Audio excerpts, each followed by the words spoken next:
Muy buenas. En la confluencia de 4 galaxias, marketing, datos, tecnología y derecho, hemos creado este espacio, donde entrevistaremos a CMOs, DPOs, CDOs y otras criaturas salvajes de procedencia dispar. Yo soy Sergio Maldonado y esto es Masters of Privacy en castellano.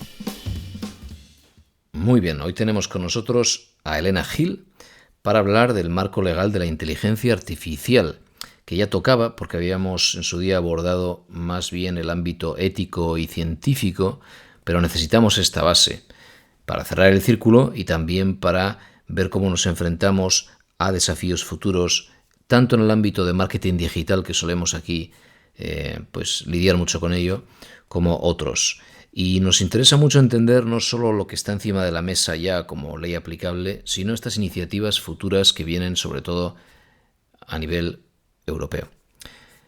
Elena es experta en protección de datos en el marco de Big Data y tiene un historial largo en este sentido que tendréis que leer en otro lado porque no quiero dar mucho la paliza por aquí, aunque sí pondremos algunos links. Sí que diré que es abogada en Sequoia Group y doctoranda por la Universidad CEU San Pablo. En su día publicó el libro Big Data, Privacidad y Protección de Datos, premiado por la Agencia Española de Protección de Datos, y también ha trabajado previamente en Uría y Menéndez y en Écija. Vamos a por ello.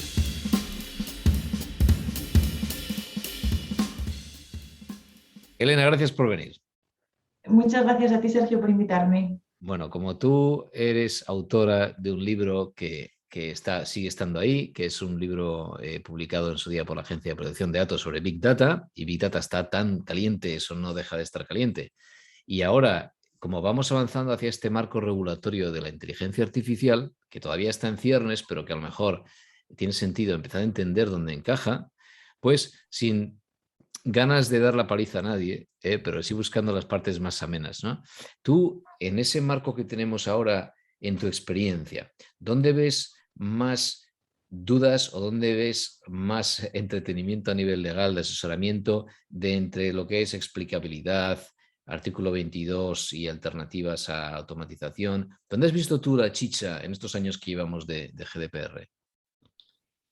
Pues la verdad es que yo creo que la chicha aún está por verse mucho, porque al final son cuestiones que están avanzando de forma muy rápida y que, por un lado, son difíciles de regular, y de hecho el artículo 22 es muy amplio y el derecho a la explicabilidad, incluso hay dudas de hasta qué punto realmente se ha creado en el RGPD. Y luego, por otro lado, son muy difíciles de aplicar. Aunque tú quieras aplicarlos, es muy complicado realmente ponerte a explicar cómo funciona un proceso algorítmico complejo, ¿no? Claro. Entonces yo creo que en general todos estos temas que engloben la toma de decisiones automatizadas, inteligencia artificial, no creo que haya una parte más aburrida que otra. Creo que Vale. toca justo el meollo. Vale, vale. Entonces, ¿tú crees que ya está justificado empezar ese marco legal que empieza a tomar forma en Bruselas? Creo que será un reglamento, ¿no? Esto de inteligencia Sí, tiene artificial. toda la pinta, sí. Aunque antes se optaba más, por ejemplo, por la directiva, que luego permitía más diversidad. Y bueno, yo veo un enlace directo entre este futuro reglamento de inteligencia artificial y lo que ya tenemos regulado sobre decisiones automatizadas Claro, en la normativa de protección de datos. Eso ya claro, existe y además ya parte de ese marco ya existía en la directiva anterior, que es de antes de los 2000. O sea que, bueno, sí, todo este tema no es nuevo a nivel de concepto, pero claro, viene de una regulación que era previa a toda la explosión de la digitalización y de las tecnologías y de empezar a crear casos de uso reales. Entonces, bueno, no es algo tan nuevo como parece, ya lleva raíces hacia atrás, pero hay un enlace súper directo. claro. Porque parece que nunca podemos hablar de este tema, ¿sabes? De tema de inteligencia artificial sin tocar la parte de ética, porque siempre hay esa duda de, ostras, se cubre todo con el ámbito legal. Y en su día entrevisté aquí justo a José Luis Flórez de la Fundación ETIA. Ujú. Y hablaba él de esta diferencia que me gustó mucho entre la gobernanza del dato en sí, que va muy entroncado con cómo lo recabamos, con cómo aportas tú el dato que luego alimenta a esta maquinaria, ¿verdad? Y cómo te vuelve después hecho algoritmo entrenado a afectar a tus decisiones. Y en esa vuelta, la gobernanza de la inteligencia. y del algoritmo. Entonces me parecía muy interesante pensar, ostras, claro, la gobernanza de todo aquello que es el recabado de datos que tenemos en el marco legal, cómo se va después a montar sobre la gobernanza del impacto que puede tener la inteligencia artificial, incluso cuando ya ni siquiera trate de datos personales, que es lo que me parece interesante, esa especie de cómo se de repente derrama estas implicaciones hacia otra esfera y entonces hacia otro reglamento. Y tú, ¿qué ves ahí con un poco de bola de cristal aquí? Porque al final poco más tenemos entonces, pero ¿dónde ves el espacio para hacer algo que pueda ser interesante para, por ejemplo, en el mundo que estamos siempre aquí, ¿no? Que es en marketing digital, en optimización de procesos digitales, en comercio electrónico? Hasta ahora, la inteligencia artificial, aparte de una amenaza, la verdad es que ha sido una oportunidad y algo positivo en el mercado publicitario, porque de repente vemos que con grandes agregados de datos y sin dato individual, por fin se puede hacer cosas, ¿no? Y está avanzando, de hecho, la idea debajo del Privacy Sandbox de Google, aunque luego tenga todos los efectos secundarios, realmente era esta idea, ¿no? Del aprendizaje federado sin tocar el dato individual.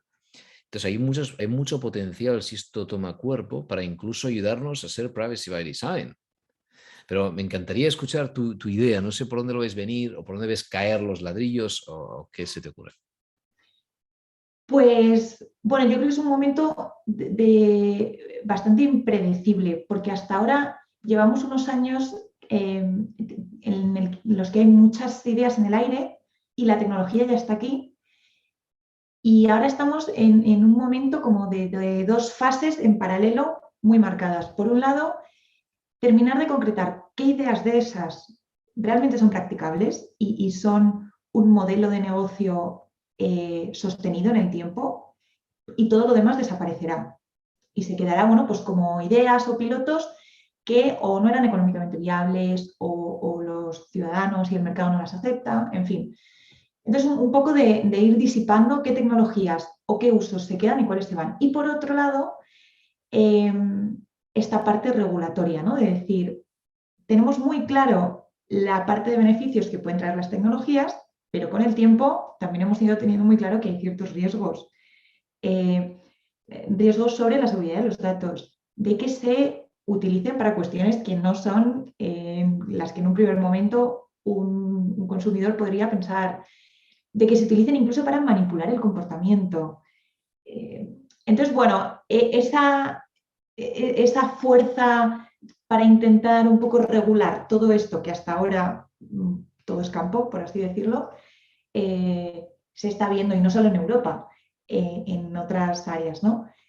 Entonces, ¿cómo se vaya disipando todo este humo para ya dejar claro qué normas son las que se quedan y de qué forma? ¿Y qué tecnologías o qué usos son los que se quedan y de qué forma? Yo creo que es complicado de ver. Pero desde luego todo lo que tenga que ver con agregación de datos y descubrimiento de nuevo conocimiento. Y de tus propios datos, probablemente con los datos de otras bases externas. Y a partir de ahí, pues es que hay el sector de los videojuegos, moda, desde luego la publicidad y el marketing es el sector básico, es como el campo de pruebas de todo lo que vendrá después, ¿no? Sí, sí, sí, totalmente. Entonces es uno de los primeros sectores Sí, en los que todo esto funciona. La personalización de anuncios. tal cual. Ahora incluso pues en la creación de mundos virtuales, pues bueno, cualquier tipo de entorno digital en el que un usuario interactúe, eso lleva detrás un tratamiento de datos, y todo lo que sea vendible va a llevar detrás una personalización de servicios. Claro, claro. Y yo estaba preguntándome todo esto, como todavía no sabemos qué es lo que va a carburar. Y sin embargo, la normativa ya está ahí. Siempre nos quejamos de que primero pasa el problema y luego viene la normativa, que el marco regulatorio siempre va muy tarde y siempre desde Bruselas hay un intento, una intención de que no nos pille el toro, de incluso hay una piquilla, ¿no? Con Estados Unidos y Asia de ser líderes en el marco normativo de lo que sea. Estados Unidos está dándose mucha caña con inteligencia artificial, es como a ver quién llega primero. Pero resulta, si llega esto muy rápido, tampoco sabemos efectivamente qué ha pasado. Y ahora yo entiendo que en esta nueva propuesta, lo que ya se considera de alto riesgo, que anda por ahí, no sé si lo tienes tú en la cabeza, pero esta es justo lo has dicho antes, esta idea de poder manipular, ¿verdad? No sé si de forma subliminal o no, pero los comportamientos de la gente, gracias a la inteligencia artificial, son cosas que ya son un poco más palpables Y entiendo que esas, pues sí, se han podido categorizar como de alto riesgo. Pero como todavía no sabemos qué es lo que va a carburar, porque a día de hoy todavía, de hecho, mi experiencia se llama inteligencia artificial a algoritmos de lo más chorra y a subrutinas de lo más básico, ¿sabes? Y aplicación de la estadística de la forma más, no digo, más supina. Entonces, si realmente empieza esto a funcionar, a lo mejor tenemos que tirar a la basura esto o a base de sentencia nos damos cuenta de que por una vez nos hemos adelantado y nos hemos pasado 3 pueblos con el marco legal. Y esto me recuerda, y ya me callo, a ver qué me dices, a Reino Unido, ¿no? Que ahora que no están en la Unión Europea, han dicho precisamente esto, que ahora que han visto que sale Europa con esta iniciativa, han dicho, pues nosotros vamos a ser más ágiles, menos cortapisas, para que los científicos de datos vengan a Reino Unido a tener datasets disponibles a tutiplén, porque va a haber menos papeleo y, por tanto, pues va a funcionar, va a crecer más la inteligencia artificial. ¿Qué piensas de esto? De si se adelanta el marco regulatorio, por dónde realmente ya toma cuerpo porque ya se ha definido así en este marco nuevo. ¿Y qué pasa si el Reino Unido dice que de repente es más competitivo porque baja el listón? Bueno, un montón de conceptos Sí. distintos. Pues, bueno, yo aquí rompo una lanza en favor de los juristas y es que, claro, es verdad que cuando el derecho siempre se le acusa de llegar tarde, pero cuando llega pronto también se le acusa de intentar regular problemas que no existen o de no entenderlos. Y bueno, pues efectivamente, al final, hasta que tú no dejas tiempo para probar algo, no es capaz de detectar que puede tener ciertos problemas y luego de comprenderlos y de regularlos. Y además es que la Unión Europea es un entorno, es un área mucho más compleja que otras porque no es un área con plena soberanía. Intervienen muchos estados que tienen cierta parte de su soberanía cedida, pero que mantienen otra a nivel nacional. Y todos esos intereses hay que ponerlos de acuerdo. Y ya no solo entre los estados, sino los intereses que cada estado tenga en función de su propio desarrollo tecnológico, empresas multinacionales que, bueno, no regulan, pero influyen mucho. Entonces, es un ecosistema muy complejo y ciertamente no es el más ágil. ¿Dónde está ahí un poco la guerra? Bueno, pues parece que China y Estados Unidos se disputan la carrera puramente técnica y que la Unión Europea ha optado por una estrategia de disputar el liderazgo en la protección de los derechos o solo permitir esas tecnologías con garantías. Y bueno, parece que otras áreas sí que están mirando, ¿no? Por ejemplo, Estados Unidos ya sí que tiene un ojo puesto en lo que se hace a nivel de protección de datos en Europa. China, que hasta ahora era muy permisivo, vemos que lo que es política o poderes otorgados a las administraciones públicas siguen siendo muy amplios, pero de repente está sacando una vara contra la empresa privada y está empezando a regular todo tipo de tecnologías, ¿no? Acaban de poner puertas al minado de criptomonedas, al tiempo de uso de los menores de edad en videojuegos. Es decir, ellos mismos ya están viendo que la falta de regulación les ha permitido llegar a un entorno de desarrollo empresarial, pero están viendo también que hay muchísimas desventajas o riesgos que ya empiezan a querer regular incluso dentro de sus propias empresas, que esto era algo que hace unos años nos cuentan y nadie se cree que China va a poner coto a sus propias empresas, ¿no? Estados Unidos ya también parece que está cuestionando mucho las prácticas de las grandes compañías tecnológicas. Entonces, bueno, a toda esta carrera que por un lado se está librando por áreas geográficas, parece que se une un conflicto entre el poder público y las empresas privadas. Yo creo que ahora nadie niega que hay empresas que por sí solas son más poderosas que los estados. Entonces yo creo que ahí también se está librando una batalla y la forma más clara de librarla es con regulación sobre este tipo de prácticas y con impuestos, ¿no? Son como sobre el contenido y sobre la forma de fiscalizar. Y bueno, no, prefiero que luego que vaya Sí, surgiendo, sí. que vaya fluyendo un poco más la conversación, No, me ¿no? gusta mucho este punto. Sí, sí, te he dejado ahí tirar millas porque quería ver cómo lo hilvanabas, ¿no? La cosa es que Tal cual, ¿no? El impacto social parece que en Europa nos hemos preocupado más. Y es verdad que tú lo has dicho, es muy bueno esto, como en China han empezado a ver que hay un impacto pernicioso de dejarle rienda suelta y está pasando en Estados Unidos. Y es verdad, esto es vamos a llegar a un punto en el que va a ser tan complicado con empresas tan grandes, con tanto poder de lobby, no hay más que ver cómo se para todo, ¿verdad? Cuando empiezas a intentar armonizar justo, porque es un reglamento, hay que estar más de acuerdo y cuesta más el proceso ¿no? de amasar previamente antes de llevar esto al horno, pues ahí se nota el peso que tienen los lobbies que van creciendo, ¿no? Y en Es Bruselas. enorme. Eso ya se vio con el RGPD, el Reglamento Europeo de Protección de Datos. Se está viendo ahora con el reglamento e-privacy, que lleva varios años de retraso, además con toda la crisis del coronavirus, que ha hecho que muchos esfuerzos y tiempo tengan que dedicarse a otra cosa. Pero bueno, también es muchísima presión de lobby y muchos intereses. Y se va a ver también con este reglamento de inteligencia artificial. Al final, cuando tratas de regular algo por primera vez, sobre todo una tecnología que hasta ahora da muchos beneficios económicos, pues obviamente todo el mundo quiere dar su opinión e intentar influir un poco para impulsar su propio punto de vista. Eso es algo natural con lo que hay que contar.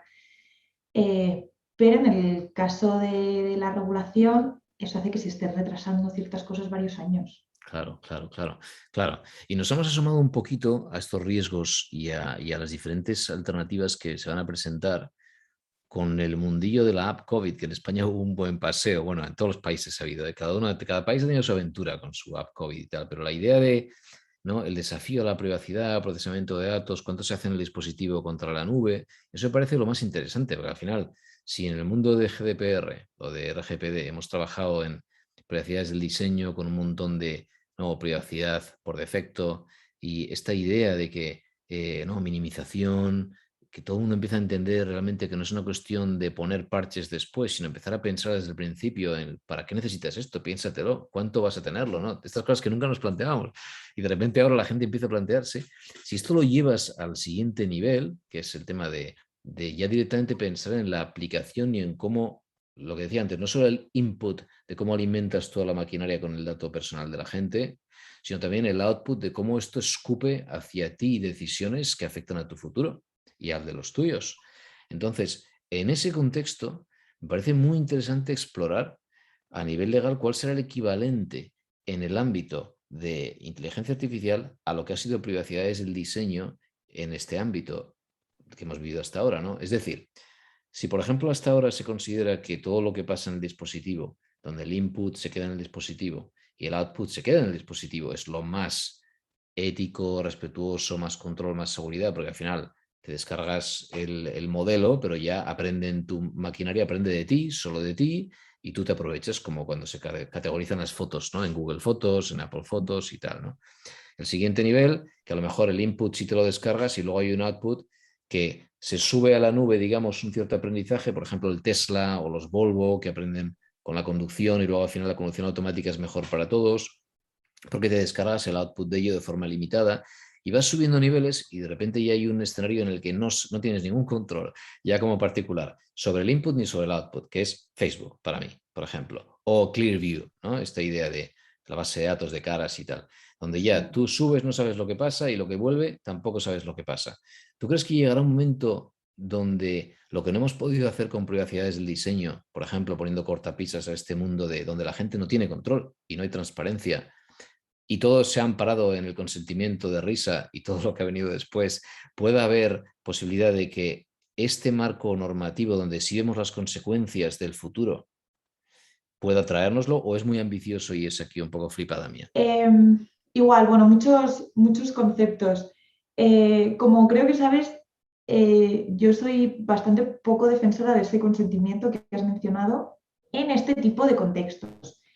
Desde luego en otros sí. En estos contextos el consentimiento no me gusta porque parece que presupone que, que yo estoy entendiendo perfectamente la información que yo como usuaria, ¿no? La información que me da un servicio que luego ya además vete tú a saber si es completa o no, o de forma transparente o no, que además eso ya abre otro mundo, pero que yo estoy entendiendo eso entendiendo además todas las consecuencias que se puedan desprender de eso en un futuro, y que yo racionalmente estoy autorizando todo eso. Es casi imposible, ¿no? Igual que hay que entender cuando una empresa o un cliente te dice que es muy complicado poder explicar exactamente qué hace su sistema, por ese mismo motivo y con más énfasis hay que entender que a un usuario no se le puede pedir responsabilidad porque haya dado a aceptar sobre algo que todos sabemos que no está comprendiendo. Entonces, a mí este consentimiento en cuestiones tan complejas, tan impredecibles, en las que tú mencionabas, perdemos el control sobre el input de los datos y sobre todo sobre el output.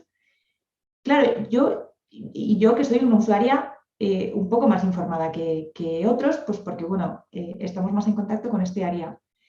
Hay tantos servicios que usamos día a día en los que ni siquiera yo no es que no sé muy bien qué sucede ahí, qué pasa, cómo lo van a saber mis padres o un niño, es imposible, ¿no? Y ya no solo perder el control de ese input, de esos datos, es que no sabemos qué datos se están recabando, sino sobre el output. Ahí me parece que, sobre todo cuando los sistemas empiezan a ser más complejos, yo no sé, por mucho que alguien me lo explique, por qué una entidad bancaria me concede un préstamo, pero a cierto tipo de interés y no a otro. Y eso es un ejemplo relativamente sencillo con el que convivimos. Ya no me estoy yendo a ejemplos muy amplios. ¿Está afectando algún tipo de inferencia que tú estés realizando sobre mí, que a lo mejor yo pueda saber que es falsa y que me pudiera dar otra solución? Nunca lo voy a llegar a saber como sujeto porque probablemente no tenga acceso al nivel de transparencia sobre ese proceso automatizado que está haciendo que tú decidas que ciertas condiciones se me aplican o no. Un algoritmo de recomendación de ciertos currículums para un puesto de trabajo. Entonces es muy complicado que un usuario pueda llegar a plantearse siquiera que se puede contestar esa decisión o a tener los elementos como para armar un argumento y luego a lucharlo contra un equipo legal, ¿no?, que hay detrás y técnico que acompañan a todos esos sistemas. Entonces, sí, me parece que no se puede dejar en manos de los usuarios la batalla de decidir si consienten o no. Tiene que venir algo por encima, tiene que haber unos presupuestos que permitan saber si algo está permitido, si hay ciertos temas que tú antes hablabas de la ética, ¿no? Ciertas cuestiones que consideramos que son muy poco éticas, por ejemplo, el reglamento de inteligencia artificial pretende directamente prohibirlos. Los sistemas de inteligencia artificial a nivel masivo en la calle, o los sistemas de crédito social que están muy utilizados en países como China. Pero se queda un gran área gris, que esos son al final la problemática, que sí están permitidos con garantías, y al implementar esas garantías,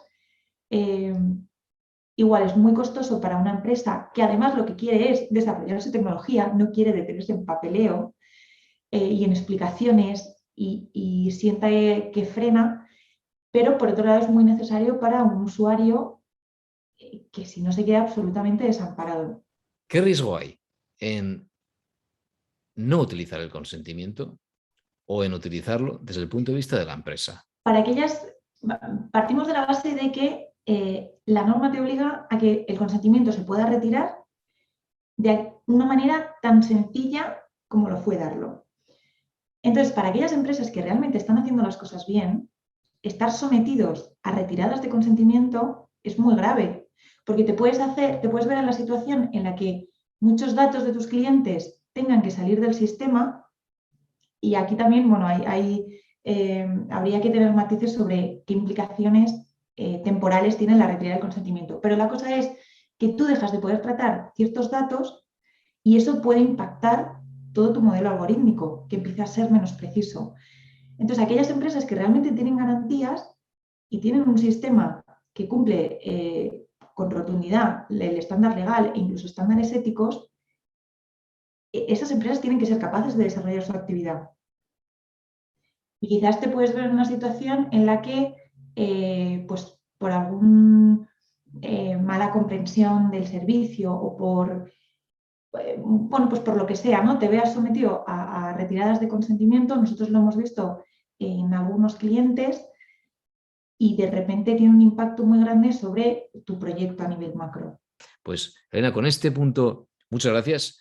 Lo dejamos porque se nos acaba el tiempo, pero lo último que te pregunto es, ¿alguna lectura, lo que sea, sentencia, libro, lo que sea, poesía, que nos recomiendes para la audiencia que te haya gustado recientemente? Pues mira, relacionado con este tema, hay un libro muy bueno de Shoshana Zuboff que es Capitalismo de la Vigilancia, Sí, que se estrenó hace un par de años. que has salido ya por aquí, por un tubo ya este. Ah, perfecto, pues Sí, sí, sí. es un libro largo, Sí, sí, sí, es un tocho. pero la verdad que ilustra mucho y es fruto Sí, además de un trabajo de muchos años de la autora y entonces es un libro muy bien fundamentado. sí, sí, sí, coincido. Sí, Y sí, que sí, muy no bien. es puramente legalista, es decir, bueno, Sí. alguien con cierto interés se lo Y hay puede mucho leer. chisme del desarrollo, de cómo empezaron las tecnológicas y está muy bien. Sí, Sí. sí, sí. Pues, Elena, muchas gracias. Muchas gracias a ti, Sergio, por invitarme al podcast.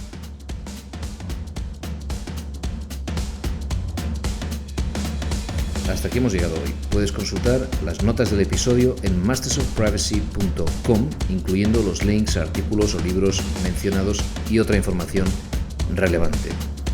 También puedes seguirnos en LinkedIn si te apetece, Privacy Cloud España en castellano o Privacy Cloud sin más en inglés, en Twitter también, por supuesto, y plantear tus cuestiones o proponernos futuras temáticas y entrevistas. Gracias y hasta la próxima.